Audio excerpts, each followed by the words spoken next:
अयोध्या में उत्सव का माहौल था। जैसे ही सूरज की पहली किरणें आकाश में छाईं, नगर की हर गली में खुशियों की लहर दौड़ गई। राम के राजतिलक की खबर ने हर दिल को जोश से भर दिया था। महिलाएं घरों में मंगल गान गा रही थीं। उनका स्वर हृदय को छू लेने वाला था, जैसे कोई मधुर रागिनी बहे। रंग बिरंगे फूलों से सजाए गए बाजारों में हर जगह खुशबू फैल रही थी। गवैये, नट, नर्तक सब मिलकर नगरवासियों का मनोरंजन कर रहे थे।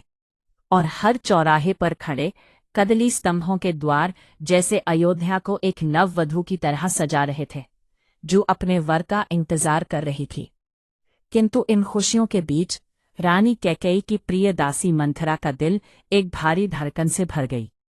उसने देखा कि यदि कौशल्या का पुत्र राम राजा बन जाएगा तो उसकी रानी की स्थिति कमजोर हो जाएगी।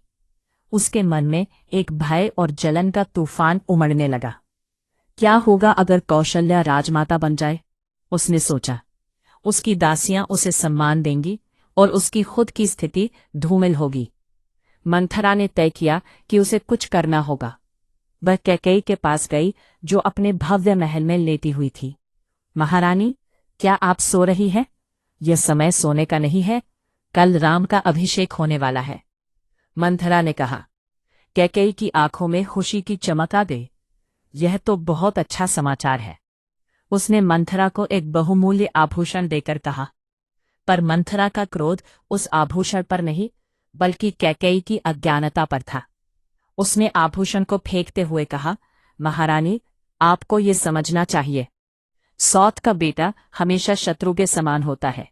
राम यदि राजा बन गए तो कौशल्या की स्थिति आपके समक्ष नहीं रह जाएगी। कैकेयी ने मंथरा की बातों को ध्यान से सुना। राम बहुत प्रिय है और वे प्रजा में लोकप्रिय हैं। उनके गुणों के कारण वे सभी भाइयों से श्रेष्ठ हैं, उसने उत्तर दिया। मंथरा और भी अधिक चिंतित हो गई। लेकिन महारानी, आप समझ नहीं रही हैं कि राजगद्दी पर राम के बैठने से भारत का क्या होगा, उसने कहा। कैकेयी का दिल आशंकाओं से भर गया। तो मुझे क्या करना चाहिए? उसने पूछा। मंथरा ने एक योजना साझा की। आपको याद है, जब देवासुर संग्राम में महाराज दशरथ ने आपको युद्ध में साथ लिया था? उस समय आपने उनकी रक्षा की थी और उन्होंने आपको 2 वरदान दिए थे। अब एक वर से भरत का राज्याभिषेक और दूसरे वर से राम के लिए वनवास मांगिए।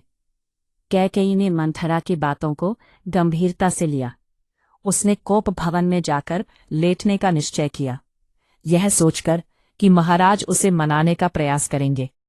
उसे विश्वास था कि उसकी चालाकी अयोध्या की खुशियों को बदल देगी। आखिरकार यह एक कहानी थी जहां एक रानी की चेष्टा और एक दासी की जिद ने भविष्य के लिए एक नया रास्ता तैयार किया और अयोध्या की खुशियों को एक अनोखी मोड़ पर ले आया।